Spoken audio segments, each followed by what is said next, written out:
welcome to the Comics Experience Graphic Novel of the Month Club for the month of March.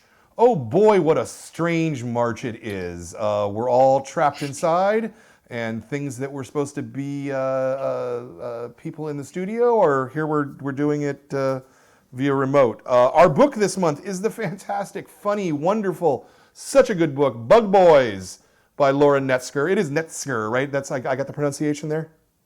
It's Knetzger. Knetzger, okay, Knetzger, very, very good. This is why we ask these questions. And as we just see, Laura is here with us, talking to us about this and everything. How is it going for you, Laura? It's good. I'm coming to you from glamorous my living room in Seattle. Looks glamorous to me. I love it. It's a beautiful day outside. And you're trapped inside. Talking and about totally comic trapped books. in. Yeah. Well, at least, I mean, hopefully, you know, being a cartoonist, you're used to shelter in place as a lifestyle, right? Yeah, I'm used to working from home. Yeah. It's just spooky that everyone else suddenly has to do it, and they're like, "This is hard." Yeah. No, it's a strange time, but if we all get through this together, we'll all get through it together. That's what I say. So the first question is always the same question. It's a good question. Why comics? Of all of the things you could possibly be doing in the whole wide world, what is it about comics that says to you, that's what I want to do?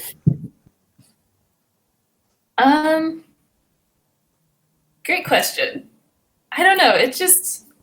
I learned to read using comics, and I just never stopped reading them or wanting to read them more and more. And then I wanted to make them, and then it was so much fun, I kept doing it.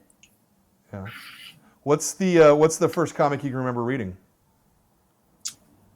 I remember reading comics in the newspaper, like Calvin and Hobbes, and then my dad had a bunch of like Harvey comics, like Casper the Friendly Ghost. And so I remember reading those a lot when I was really little. All right. What was your what was your favorite character of the Harvey group? Oh, Hot Stuff, the Little Devil. Hot Stuff, for sure. Yeah. He was my favorite. Yeah. I always liked Little Dot because she was just psychotic about dots, which just seemed like such a weird, random thing to be like, I love dots. Like, dots of all things. Yeah, that's a hilarious idea for a character. Oh. Yeah.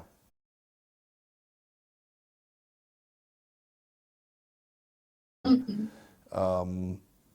Were you so you've read comics from a very young age then? Yeah. When did you start buying your own comics? Do you remember? I think when I was in middle school, I got an allowance, and that was when the Tokyo Pop manga boom started. Yeah. So I could save up my allowance and then get a couple volumes of Paradise Kiss or whatever at Barnes and Noble. Yeah. Yeah, that manga thing is definitely a big influence for a lot of people your age. I see that a lot. Did you go to school to study comics? I did. I went to the School of Visual Arts, and I studied comics and illustration. Yeah, specifically comics or just illustration in general? Specifically comics. Yeah. Who was teaching? Let's see, I had Keith Mayerson. He's a artist and cartoonist. My best teacher, my favorite teacher was David Mazzucchelli. I had him for senior studio. Wow. That was great. Wow. Yeah, he's a master. That was intimidating. Yeah, I bet. And that's actually a really interesting question. When you have someone who's that talented, like can you talk about it, that intimidation or what that's like? Because I would be terrified to go to a comics making class with someone who's that good, you know? Well, he was also very interested in being a good teacher. Like, he was interested in comics and everything they can do and every way you can perceive and show data visually. Yeah. So he brought in lots of examples of that, but then he was also really interested in just talking to each student and trying to get them to understand what is it they were going for in their homework and did they achieve it. Yeah. So he was really interested in meeting everybody where they were. Neat. So the intimidation factor, you kind of forgot about it after a while, but then every now and then he would just like hit you with a crazy whammy of, have you thought about this? Yeah. And then it would come back. Yeah. So you obviously knew who he was when you were. Yeah. Yeah. Okay. Did everybody in the class, or was it just some people? Yeah. I don't know. We were all like peeing our pants. Okay. Yeah. Very good. Very good. That's neat. That's super cool. Yeah. So you never had any hesitation, obviously, then for a career in comics. I really didn't. Yeah. Which, now that I'm like almost 30, I'm like, that's a crazy thing that I just decided to do when I was 11.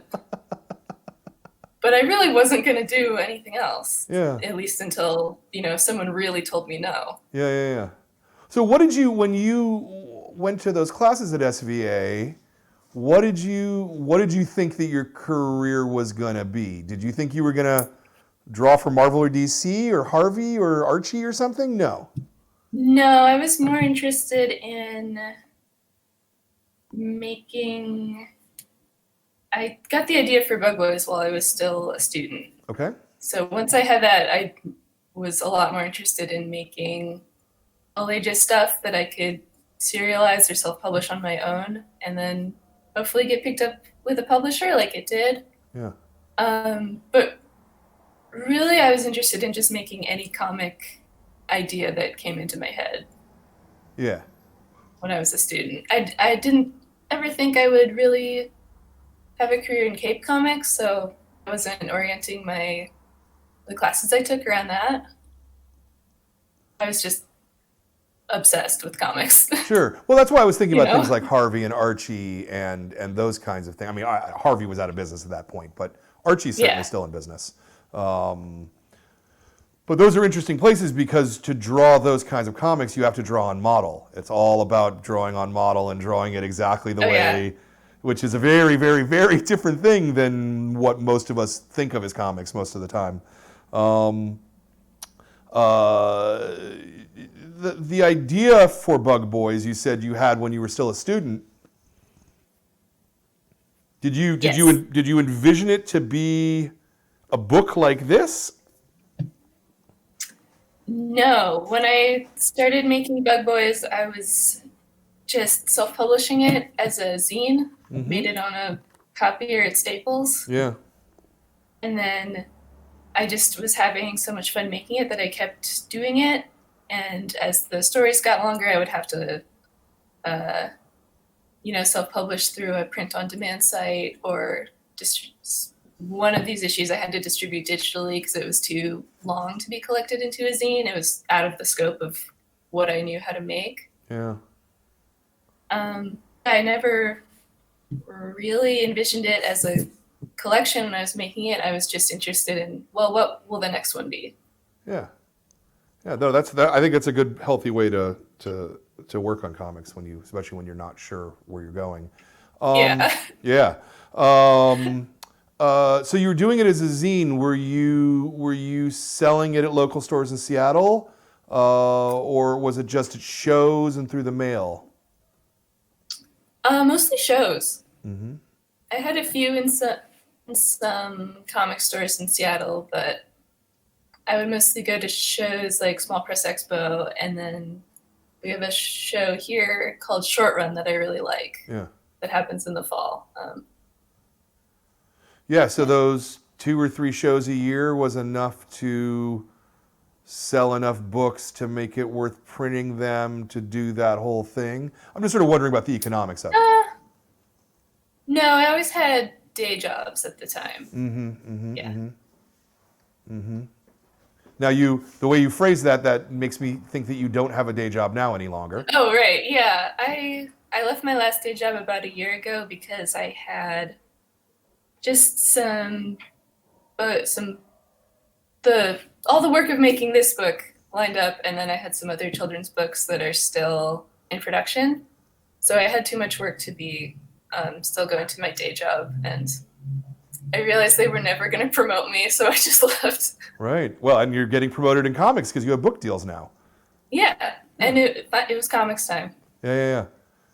And is it working out economically, like that you can keep the apartment and Yeah. not work the day so job? far, Yeah. it's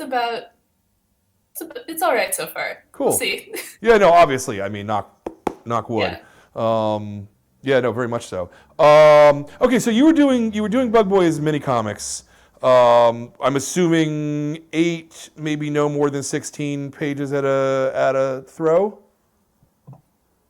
The shortest one was 12 pages, Oh, okay. and then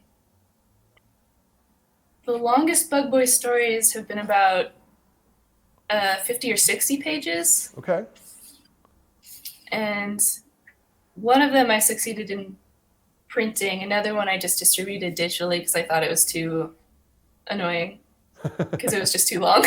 Yeah. And the print on demand service I use, when the book gets too big, it's got like a weird like squishy bit to it. And it's just like not a very pleasant book to hold. Yeah. Hand is very important in Yeah, comics. it had weird book feel. Yeah. When you distributed it digitally, were you still selling it, or were you just giving it away for free? Yeah, I was selling it on Gumroad, which is like a file distribution thing you can set your own price for. Yeah. That worked out? Yeah. Yeah. I mean, that one worked out great because there was no printing cost. Right. Sure. Yeah. I mean, that's the one part of the business that I know very, very little about is the digital stuff because I'm all physical. Well, you can see behind me. It's a giant store full of books. That's how we think about it over here. So you were serializing stuff. How much of what was serialized ended up in the book, and how much of the book is new? Everything in this book was serialized. Okay. And then the second Bug Boys book is coming out next year in February, and everything in that book was also serialized. Oh, okay. Wow. Yeah. So that's a lot. I mean, this is already 250 pages. I'm assuming the other book is roughly the same. You had over 500 pages of it. Wow. That seems pretty impressive. Thanks. If you just break it down into like a 32 to 40 page scene, and you're making one of those at a time, you don't really think about it. But then in a couple years, you're like, oh, dang. Yeah, no, I mean, that's fantastic. That's 10 or 12 issues worth, let's say, depending on, the actual page count. That's fantastic. I'm assuming, perhaps erroneously, that the stuff that you were self-publishing was not in color, or was it in color? It was not in color. Yeah. Okay. So the coloring is new for this edition, then. Oh yeah, the coloring is brand spanking new for this book. Mm-hmm. I'm very pleased we were able to hire a colorist, Lyle Lenz, to help me with this. I think she did a fantastic job. Some of the art in this book is 9 years old now. So when I see my 9-year-old art, I don't think it looks great, but Lyle's colors make it look awesome. Yeah. I'm so pleased. Yeah. That's cool. Are they in the order that you did them in the book, or? Yes, they are. Okay. So the oldest stuff is the stuff at the beginning. Okay. Oh yeah. Yeah. Okay. I don't know. You gotta always ask these questions. Don't assume stuff. How did the coloring process go with someone else? Are they sort of coloring a page or two and then sending it to you and you're approving it, or were you just like, go ahead and do it and whatever works? I made a kind of like a style guide for her to follow, and I sent her that. And then one of the major points in the style guide was also, I trust you. And then when it came time to proof the book, I also proofed the colors at that time for accuracy or mistakes or anything like that. But I think she did a great job. Yeah, no, very, very Even good. just like at the first shot, I was like, awesome. Yeah, no, and very consistent all the way through too. Did you have to re-letter the book to make it for the final version? Yes, the self-published ones I all hand-lettered. For this book, the Random House folks helped me make a font of my hand lettering, and then we used that font to re-letter the book. Oh, neat. For consistency. What about like I'm looking at page 14 and 15. It's a frog egg, and it has it's not just your font obviously there. It's a little. Yeah. So did you go in and hand letter that kind of thing, or the owl on the next page? Yeah, those are preserved from the self-published ones. Okay. That's hand lettering from way back. Did you not? So you use the same balloons then? Yeah, same balloons. Okay. Neat. That's interesting. Was that problematic at any point, or did you hit something where you're like, oh, I really want to change the words here, and now there's not room? Like, was there any redrawing in what you did here? There was some slight redrawing. As for the lettering, I think there were a few parts where we felt like the way I phrased stuff was confusing. So we did some slight rewordings. But it was pretty minimal in terms of editing. Nice. It was mostly just like making sure everything was the right size to go to print, working with the colorist, doing all the relettering. Yeah. Yeah. Oh, that's great. That's great. So where did the actual idea for the book come from? I mean, I know it's written at the back, but let's talk about it out loud. Sure.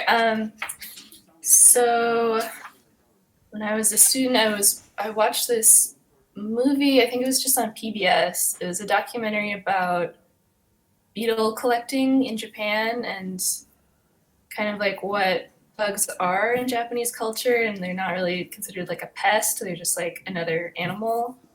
And so there's lots of footage of bugs in it, including rhinoceros beetles and stag beetles. And I was just doodling in my sketchbook as I was watching TV. So I was like, it would be a fun challenge if I tried to make these beetles, which are kind of gnarly looking, if I tried to make like a cute version of one. I drew a couple versions in my sketchbook, and I was like, oh, I like these. I should write some stories about them.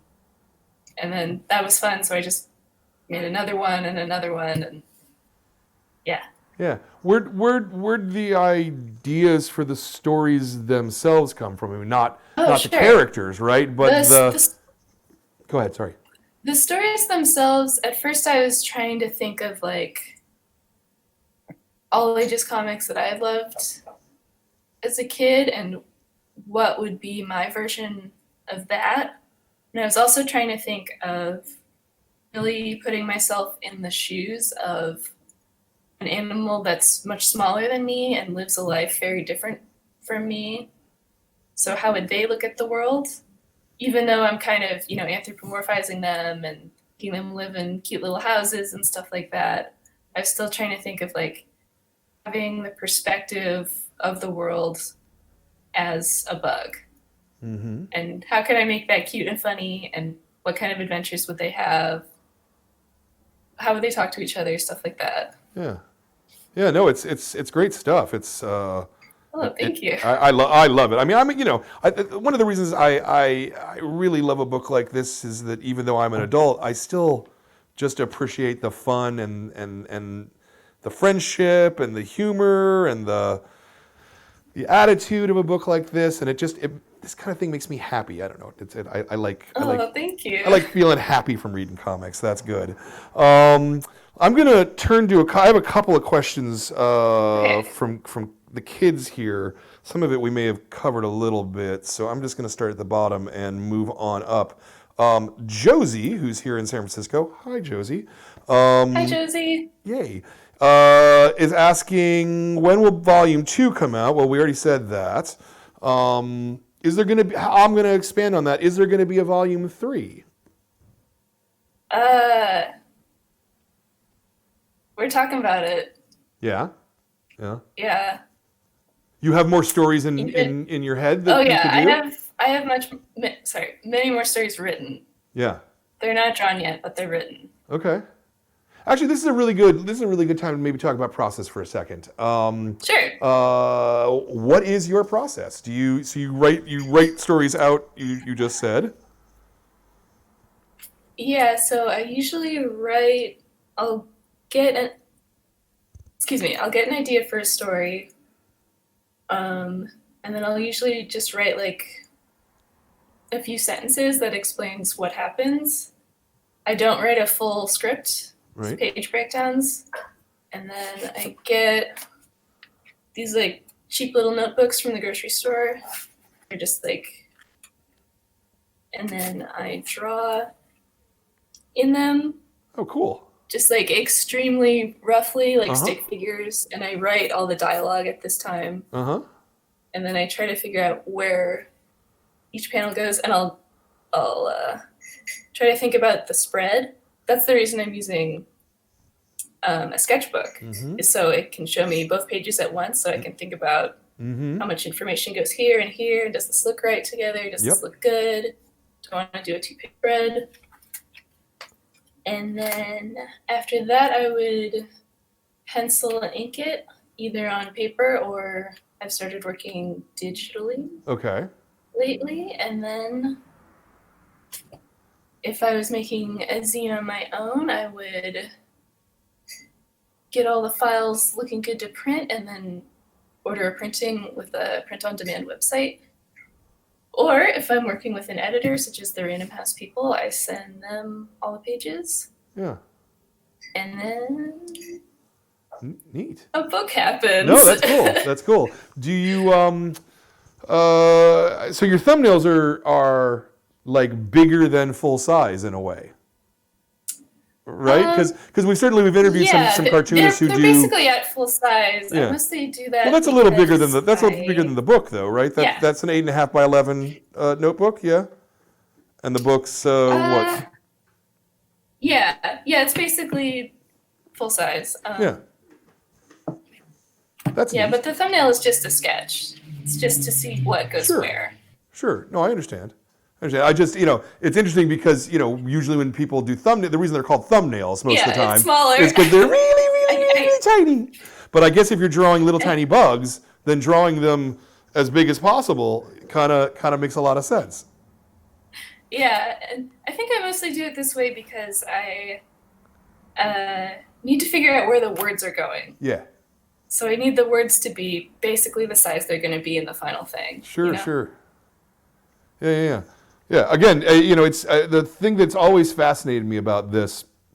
You're probably the 125th cartoonist that we've, something along those lines that we've interviewed here, and no one has ever given me the same answer in those 125 people of how they work or what their process is. Or I just think that's one of the coolest things about comics is that any way you do it is the right way to do it. Yeah, totally. Yeah. So you said you're working digitally now on a tablet? Yeah, I have a Cintiq tablet that I draw on. Okay. Yeah. And is that okay? Yeah. Because there's a big difference between, I think at least, I'm not much of an artist myself, but between drawing on pencil and paper and having, the feedback of the pencil moving? Yeah. I think a lot of feedback between the thing you're drawing on is like a huge difference between digital and paper, and that kind of is like the divide between people who do it one way or the other, is whether or not they can get used to the feedback being so different. Right. What made Another you? thing is there's like a certain scale people learn to draw at that becomes very comfortable for them. Sure. And you're either comfortable doing that on paper, or with digital, you can adjust the scale of your drawing in a way that you really can't do with paper. So that helps some people, and that really turns some people off. Yeah. So Interesting. It's okay. what was the impetus for you to change? It's just much more convenient. Okay. It's easier to make changes later in the process. And when the comic is done, I don't have to store a big stack of Bristol board somewhere for the rest of my life. Yeah, I get that. I like original artwork too. All right, let me keep going with some questions here. So we're going to keep going with Josie. This is Josie's second question. You've sort of answered it, but maybe there's another something in here. Why did you want to do Bug Boys? Well, I just had ideas for stories, and they sounded like fun to make, so I just kept making them. Yeah. Did one story lead to the next? Oh yeah. It's like when I have them do one thing, I'll think like, oh, and then it would be interesting if this other thing happened.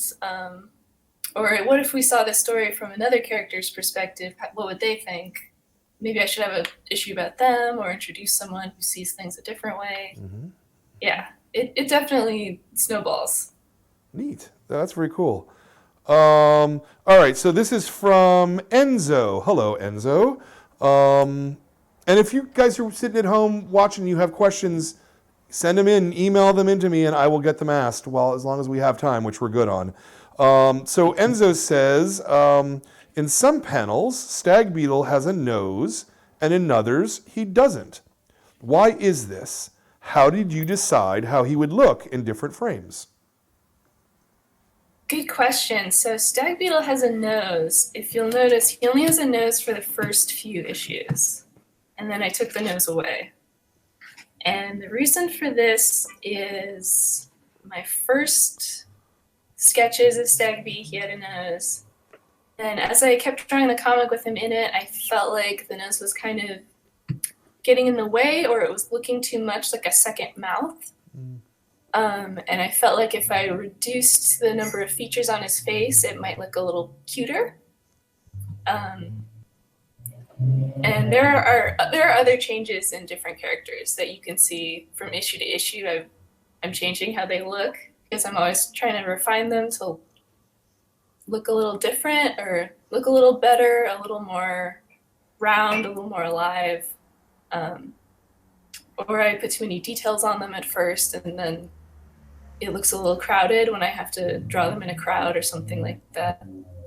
Yeah, makes sense to me. I'm open to making little changes with characters. Yeah. From issue to issue. I think my follow-up... That's a very astute observation. It is. It's a really good observation. I think my follow-up to that would be, since you had the opportunity theoretically to redraw anything in the book, why didn't you go and just eliminate the nose all through it?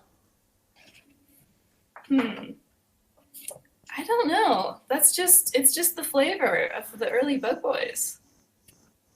Yeah, no, keeping original flavor is good. Yeah. It's lore. Yeah. There you go, lore. I like that. All right, let's see. Hi, my name is Theo. I'm 8 years old, and I'm a member of the Kids Book Club. I really enjoyed Bug Boys.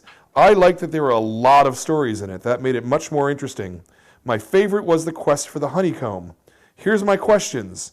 Why did you make a book out of shorter stories? Well, I think we answered that. And I don't know if I can add anything to that, really. And then the second question he asks is, how did you think of the characters Rhino B and Stag B, which, again, I think you answered. How about other characters because you said that you drew Rhino and Stag right from that first time you had the idea. How about other characters? And then other characters I kind of needed to invent so they could so that the bug village would be full. Yeah. And then, I would make up a character. Like, a friend of mine who read the first 2 issues said, "Oh, in the next one they should meet a spider." So then I was like, "That's a great idea. I'm stealing it." Yeah. So then I invented Dome Spider, and I would say basically each character I invent, I kind of just mean to use for the issue they're in. And then if I get an idea later that I want them to come back, I'll make them come back, and then they'll be a little more developed next time, or we'll learn something new about them. Yeah. Yeah. Good questions, Theo. Do you have a favorite character? Whether it's to write or whether it's to just the fun of drawing it. Drawing Rhino Bee is the most fun. Just doing his one big horn in the front is like, that's really fun. But Stagby is also really fun to draw. Dome Spider is the hardest to draw because it's hard to find poses for all her limbs that look good in the space of the panel, that look attractive. Sometimes I'm just like, she's got too many arms. I have to draw one going up and out, so they're not all packed too low in the panel. Let's see. We've got a question from Bam. Hi, Bam. Bam wants to know, where do you get the ideas for all of the plots for all of the stories? Sometimes I'm thinking of characters that I want to hang out with more. Sometimes I'm thinking of different parts of the natural world that I think would be cool to explore from a bug's point of view. Like, in Bug Boys Land, what would a beehive look like? What would all the bees look like to them? Or I'm trying to think of a new place I can take them. Like a different village full of bugs. Or in the second book, they go to a place called Centipede City. That's a huge city. That sounds and cool. Then I'll try to think of charming anecdotes or perhaps conflicts between characters that can happen in each new place, or within an existing character and a new one. Sometimes I just think of conversations I'd like them to have, and then I have to think of a pretense for the conversation to happen. Do you Does that make sense? Yeah, no, that makes a lot of sense to me, at least. Do you ever I don't know, go to the zoo and look at the bug exhibits, or watch bug documentaries on television to get more ideas, or is it all in your head at this point? No, I definitely get ideas from going to museums. There's a really good natural history museum in Seattle called the Burke Museum. I like going there. And then, I just like thinking about different ecosystems. What would it be like if they went there? What could happen there? What's the reason they would go there? Stuff like that. That makes sense. That makes a lot of sense. In terms of working, how long does it take you to do a story? And let's say one of the shorter ones. Let's say one of the 16-page stories. Estimate. Really? Not, An estimate? This is not normal, but I drew the first Bug Boys issue in a week. Wow. Because I was really excited. Yeah. I was a student. I didn't have a job. Yeah. I just had the time to do it. Yeah. A longer one, I feel like the longest one in this book, which is I think about 66 pages, that one took me about a month. Okay. Still, that's 2 pages a day, even on the slower. That's really good. The true secret to this that rate of production, let's say, is that I drew them on paper, I drew them size. Mm-hmm. They're all like, oh, I don't remember what it was, but it's like 5.5 by 8.5 inches, like little. Yeah. For reference, a lot of comics made it 10 by 15 inches. Mm-hmm. So, me. Yeah. I mean, the standard if you're doing Marvel and DC superheroes is twice as big as what the actual book is printed at. I was not doing that. Yeah. Is most of the work for you in the layout, in the thumbnails, or when you're actually doing the final pages? I'd say most of the like mental concentration is in the layout, because that's when I'm trying to get it to like flow nicely. Mm-hmm. And then once I'm happy with that, I can just like go into drawing mode, drawing production mode. It's like, okay, I know what the characters look like. I know what's in each word balloon. I know where each word balloon goes. I can just do it. I'm not debating with myself where it all goes. Yeah, yeah. Are you doing a pencil step, an ink step, or are you doing just final artwork when you're? Pencil, then inks. Okay. So it is a multi-step process, and yes. The lettering comes between those two steps. Yes, for you or not? Lettering I do as part of penciling. Oh, okay. Okay. Yeah. Are you lettering in ink? No, I pencil it first. Okay. So you're actually lettering the book twice then. Is that accurate? Yeah, now that I have this font. Right. Yeah, it's different with the font. Sure. Yeah, yeah. I would still do lettering as part of the pencils stage because I really need to know where each word balloon is and how much space it needs to know how much space I have to draw the characters in. Yeah. When you're drawing words first. Yeah. When you're drawing digitally, is there a distinct penciling and inking step at that point? Oh yeah. Yeah. Okay. Yeah.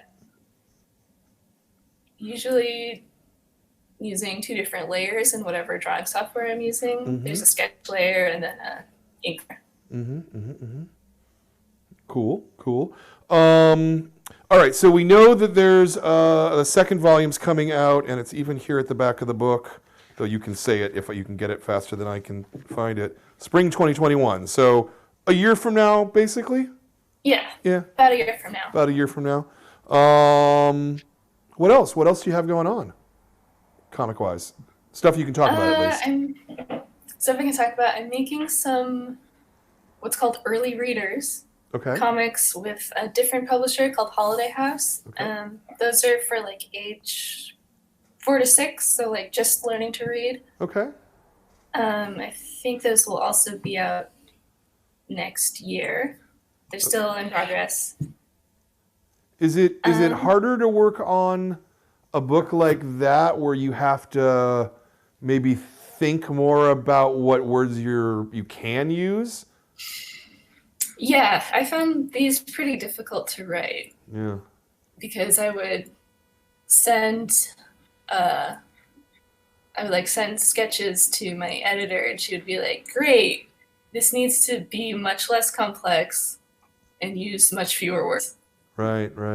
And I would be like, "Oh no, but if I can't use a big word, how will everyone know I'm smart?" That's funny. Okay, so you've got some early readers coming up. Anything else? I'm working on Future Bug Boys. Okay. Is your intention to self-publish them first and then hopefully get collected in a book, or are you intending the next set to be in a 250-page book? I am writing it as in chapters as if I were making issues to self-publish, but I am talking with Random House about continuing it being published in this format as a series. Very good. Yeah, as a graphic novel, Yeah, not yeah. as a zine. Yeah. Do you find that there's a difference in the way you write a comic story between it being 18 pages and as many pages as you want? Mm-hmm. Like, does that change the way you approach the story or the way you plot it? Yes, if there's a specific page limit I have to work from, I will. Wait, oh, sorry. Let me show you. If I will mark out how many pages in the sketchbook, and I will start drawing it from the front, from the beginning forward, and then from the backwards at the same time. Oh, interesting. Oh, that's super cool. Or I'll try to at least nail the final scene as I need it in the back, and then work from the front to get to there. Huh. And because otherwise I won't count and I'll just keep going. Right, you just keep going. Yeah. Yeah. Has that caused any problems where you meet in the middle and you're like, oh my gosh, I still have 4 pages that I've got to put in here? Yeah, then I'll probably go back and stretch some scenes out. Right. Or just invent some dialogue for some characters to have. Yeah. Have you had to cut out stuff because you wrote too much? Yeah, I've had to just omit things that I just didn't have the space for. So I'll just choose something that is not super vital to the core of the plot and just leave it out. Sure. What do you think is the hardest part about being a cartoonist?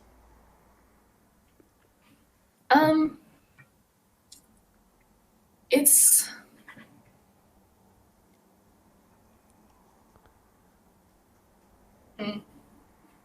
probably having to do with because right now I'm working on all the pitches for Bug Boys 3, and based on the time frame the publisher has given me, that will be what I'm working on for the rest of this year. But I don't know what I'll be working on the year after that. Right. Until I get a little closer to it. So the uncertainty is a little can be unnerving if you have a personality that's not cool with ambiguity in that way. Sure. Also, it's really hard to make money in the smaller press area. Both, distribution is really hard. Yeah. Can you hear that my cat is breaking into I can hear something's going on, but I didn't know what it was. It's the cat, though, I'll deal huh? with that later. Yeah. And the cat is if the cat is here, we have where's the page with the cat is Chili. The cat is Chili, right? That's Chili, yeah. Yay! That's what she likes to do. Hi, Chili, wherever you might be. You're not in the frame, unfortunately. No, unfortunately. It's all good. All right, we have a question from Holly Lemon. Holly Lemon wants to ask you, and hi, Holly, thanks for watching. What made you put termites in the book? I read an issue with bees in it, and then I had the idea of what if there was another type of bug that lived in a hive in the same issue. So I looked up different bugs that have hive communities, and bees, wasps, and termites.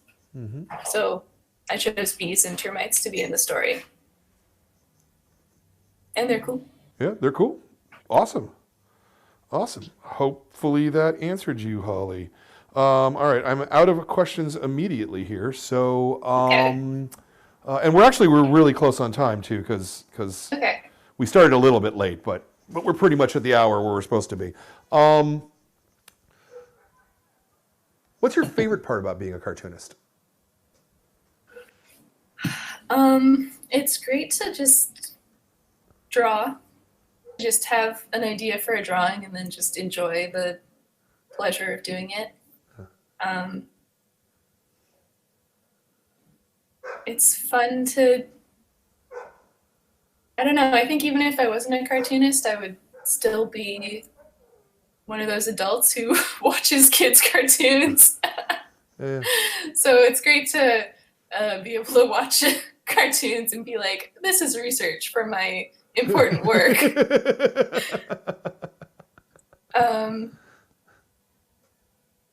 Yeah, it's fun to write a story. It's fun to draw it. Do you ever get, to, I don't know, this probably isn't the right word, but do you ever get scared by the blank page? Like intimidated by the blank page? Yes, I like stickers, and I will sometimes put a sticker on a page in my sketchbook or something like that, and then it's no longer a blank page and I can draw on it. That makes sense. That's a neat way to get around that. Huh, interesting. And then Jordan, the tech guy, is asking, do you incorporate that sticker into the story? No. No. It's just the getting over it sticker. Yeah. So for any of the kids who are watching at home who think maybe I can grow up to be a cartoonist, if you had to give them one piece of advice, what do you think that might be? Write the words on the page first, and then draw the pictures in the space that you have left over. That will help you have the words be legible.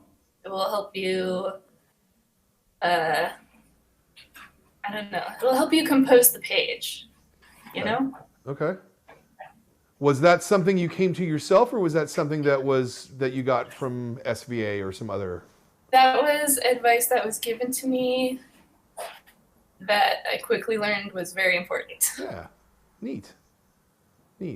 And I guess let's go the opposite direction. If there's one thing you shouldn't do as a cartoonist, what might it be? You don't have to have an answer to that, really. I don't know. I don't know. There aren't a lot of don'ts because it's art and you can do whatever you want. I would say don't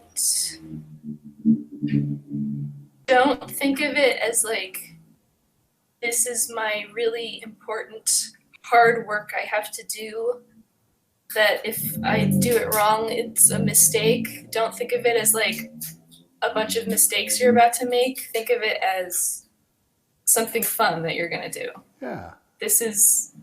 Think of learning as pleasurable. And that way you'll think of like, oh, there's so much I don't know. Well, I'll have the pleasure of learning how to do it. Not, oh no, I don't know it. I'm so stupid. Yeah. You know? I think that's generally good advice for the world. Well, awesome. I'm really glad that we had the chance to talk today. Thank you. My pleasure. We love this book, and and the kids who have, obviously we've been closed for the last week because of this situation. But the kids who have come in have said how much they liked it and how much fun it was, and how I have had multiple kids go, I can't wait to read the next one. So that's always the reaction you want. Yeah. And it's fun and it's funny and and the relationship between Stag and Rhino is great, and they remind me of maybe not friends that I have, but friends I want to have, which is what you really want in a story, I think. So I loved it, and it's great, and we want to see you just keep doing comics. I'd love it if we could get a book out of you every single year for the rest of your life. Me too. Yeah, exactly, and make a career out of the whole thing too. That's fantastic. Just for a little, not housekeeping, but next month's book is also a fellow Seattleite for you. It's The Sunken Tower by Tate Howard. This is a really great book too. You guys are going to like this. A lot of action adventure in this one. So that'll be next month's book, the April book. And Tate is here, roughly a month from today. I don't have the date memorized because I'm terrible. I'm terrible at these things. But I want to thank you for this book, Laura. I want to thank all the kids who are watching. I want to thank the people at Random House for seeing this book and realizing they should publish it, because it's a great book and it really deserves to be in everybody's hands. If you're sitting at home, particularly now, because there's now you can't leave your house, and you want something really, really, really good to read, Bug Boys is a fantastic book. We have a web store, we can sell it to you, but that's really not the point that I was trying to make there. But read this book. It's a fantastic, fun book. And I really want to thank you, Laura, for taking the time to talk to us today. Oh, my pleasure. Very good. Stick around for a minute after we end the broadcast. We got one more thing for you. But other than that, I'm going to say goodbye to all you kids at home and all the families and everything. And thanks for tuning in. We'll see you in a month with the next book. Have a great time, and really stay healthy, wash your hands, and take care of yourselves all. What? Oh, and the Beat, right? Yeah, no, and thank the Beat for being a great sponsor for this, and read more comics. Yay!